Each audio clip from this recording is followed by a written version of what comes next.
What's up everyone, welcome back to MIA Luxury Cars. For today's video, we will talk about the cheap cars and insane tuning potential.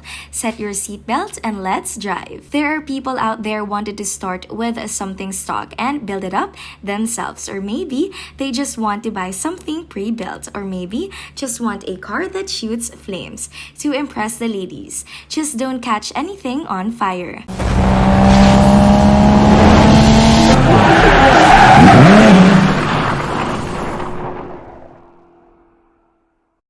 Nissan 350Z. Absolutely doubting it has become a sports car bargain. Probably not the only ones that this, because not only it is easy of the eyes, but there is a huge aftermarket community at your disposal. And believe it or not, the 350Z, also known as the Fair Lady Z in Japan, was available in not one, two, three, four, but five different trim packages in the USA. There was this 350 base, which didn't come with a limited slip differential or traction control, or only came with cloth seats that weren't heated or powered, and it also didn't come with cruise control, which would snap on no longer.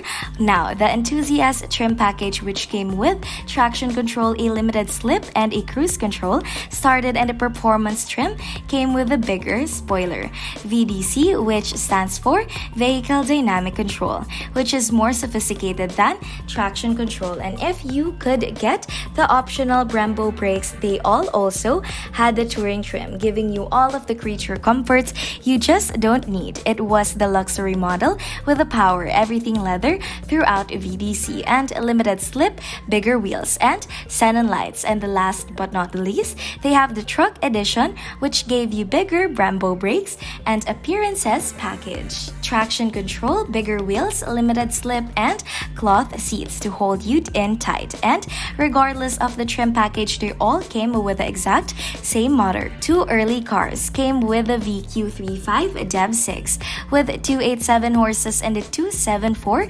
foot-pounds of torque. And then the 2007 they introduced the VQ35R V6, which put out 307 horses and 268 foot-pounds of torque. Nissan Z33. It is an aftermarket exhaust, and you can make it scream like this with an air intake and a tune, and you'll have something that will put a smile on your face a lot of time. A quick note, and this are when you tune any car, aftermarket tuning software is only as good as the person tuning it, so helps a ton if you get a car tune on a dyno, which allows you to tune the exact spec and power levels you want regardless of what you end up doing. With a 350Z, it's an extremely fun and capable chassis for all sorts of tuners. Audi B5 S4. Rolled off the assembly line almost 20 years ago, and yet it's still one of my favorite generations of the S4 that Audi has ever built, and with a classic line's tuned suspension and confidence-inspiring quattro all-wheel drive, it starts to make sense why this is a tried and true tuner platform. And one of the main reasons is the bi-turbo around 250 horses and the 258 pounds of torque stock. And if there's one thing that you need to know about the turbo cars, is that you can get cheap horses with the B5 S4. You're only a chip and an exhaust system away from the 350 horses. And now I owned a B5 S4 for a hot minute, and be warned that if the stock K03 turbochargers haven't failed already, they will. But that's the perfect reason to upgrade a pair to some K04S, and the easily pushed out over the 400 horses. And to the wheels, another thing to keep an eye on with the B5 S4 is the timing belt and the water pump. Both are prone to fail, I know, and I just dug into a few of the issues. But seriously, the B5 S4 is a cheap, fun European tuner car, and if you look hard enough, you can't find one for under 5,000 bucks. Just have some money set aside for maintenance and you'll be good to go on. BMW 335i. It is commonly referred to as the modern-day 2JZ GTE, the supermotor that can handle a ton of power. Yes, BMW did a thing, and there's a reason why tuners all over the world are flocking towards the E90 and the E92 chassis.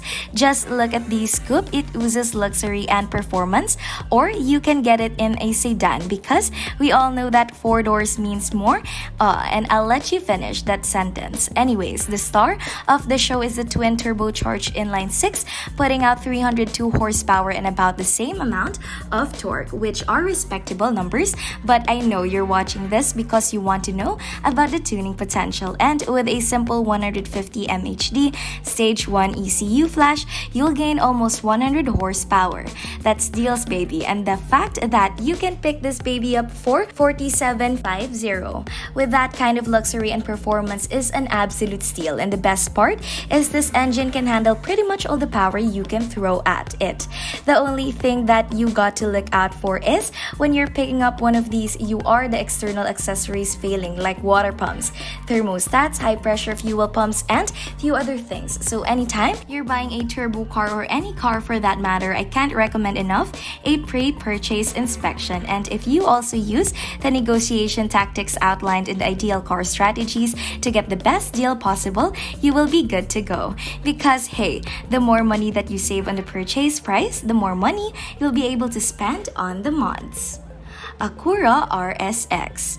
The ACURA RSX Type is with the beautiful lips and side skirts, a different motor with extra horsepower and dual cam video tech, a 6-gear leather seat that Type's badge that looks solid on the trunk, plus since it's a Honda in the aftermarket scene is huge and relatively cheap, and the most common modifications that I see done as an accurate RSX Types are intakes, which I'd go with the engine cooled air intake, skunk 2 headers, and NVIDIA Q300 exos. The setup coupled with a K-Pro tune is a solid start, and with high limits of these chassis, it's a ton of fun, and since it's a Honda, you really will have many problems with this car except the third gear synchronizer issue. Yeah, the problem applies to the visually every single Types ever made. So if yours hasn't even fixed yet and you want to budget that into the negotiation of the car, and these cars can be found for relatively cheap, but check out one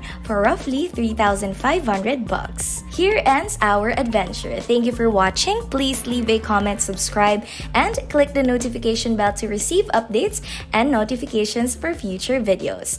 Bye guys!